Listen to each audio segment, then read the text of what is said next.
Saudari-saudaraku yang terkasih, berjumpa kembali dalam Renungan Harian Sabtu 25 September, hari biasa pekan ke-25. Semoga kita bersama keluarga, komunitas kita selalu dalam keadaan baik, sehat, dan bersemangat.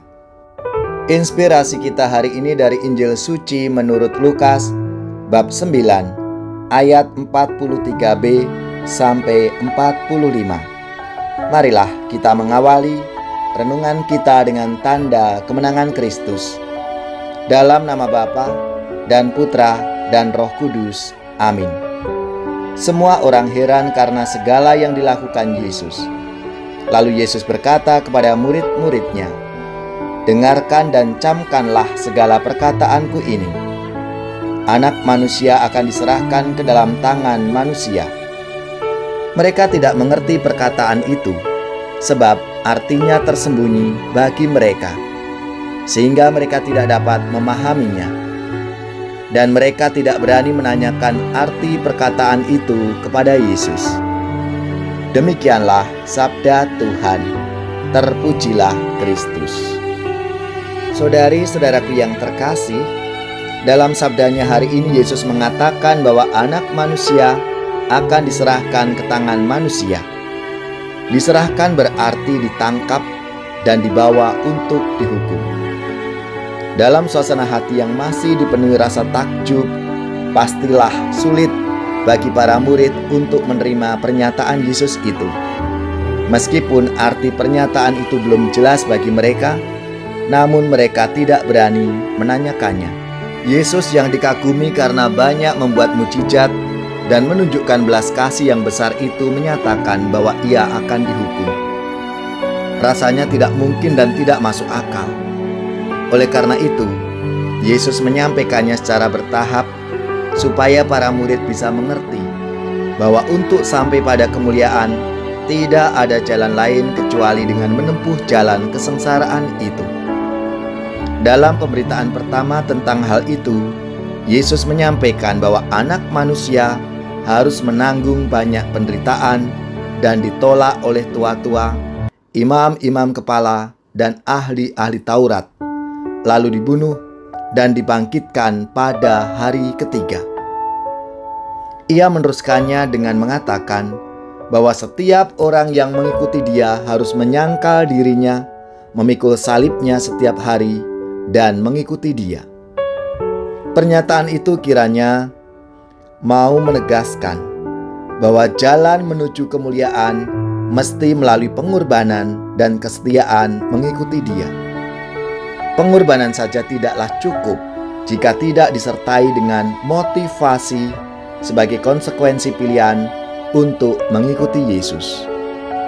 Saudari-saudaraku yang terkasih, tidaklah mudah memahami bahwa untuk mencapai kebahagiaan dan kehidupan kekal mesti melalui jalan penyangkalan diri, pengorbanan, dan beriman. Konsep yang diikuti oleh semakin banyak orang adalah mencapai cita-cita tanpa usaha dan perjuangan. Ingin berhasil dalam studi tanpa belajar, sehingga melakukan berbagai cara untuk bisa sukses dalam studi atau dalam hal usaha cita-cita yang diinginkan. Untuk itu, pilihannya adalah mengambil jalan pintas, entah itu menyontek, korupsi, menipu, atau mencuri. Oleh karena itu, meskipun ada beban berat, pilihan benarnya adalah tidak menuruti keinginan dan kesenangan. Itu artinya, kita harus mengekang dan mengendalikan diri. Sungguh mulia ketika pengendalian diri dan usaha keras yang disertai pengorbanan itu dilandasi oleh iman akan Yesus Kristus yang mengajarkan dan memberi teladan untuk menaati kehendak Bapanya, meskipun harus menderita sengsara dan wafat untuk sampai kemuliaan. Saudari-saudaraku yang terkasih, marilah kita mohon rahmat Tuhan supaya kita dimampukan untuk menjaga hidup tanpa celah di hadapannya, agar kita semakin pantas menjadi kediaman Allah. Karena lewat apa yang kita lakukan, tugas-tugas kita, disitulah rahmat dan kasih Tuhan selalu menyertai dalam perjalanan hidup kita. Bahagia manusia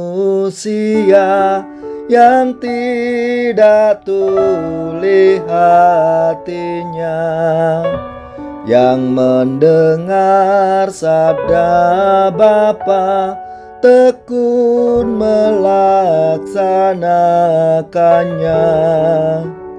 Sabda Tuhan penuh daya, yang tersesat dipanggilnya. Disembuhkannya yang luka, yang mati dihidupkannya. Bahagia manusia yang menerima sang sabda, sabda yang sudah menggema dalam wujud manusia. Terpujilah, oh Sang Kristus, sabda kekal dan penebus, kebenaran, kehidupan, serta jalan keselamatan. Semoga saudari-saudara sekalian, keluarga-keluarga, orang-orang yang kita doakan, mereka yang sakit, yang menderita, seluruh tugas, belajar, pekerjaan, usaha, serta karya pelayanan kita dibimbing, dilindungi, dan diberkati oleh Allah yang Maha Kuasa, Bapa, Putra, dan Roh Kudus. Amin.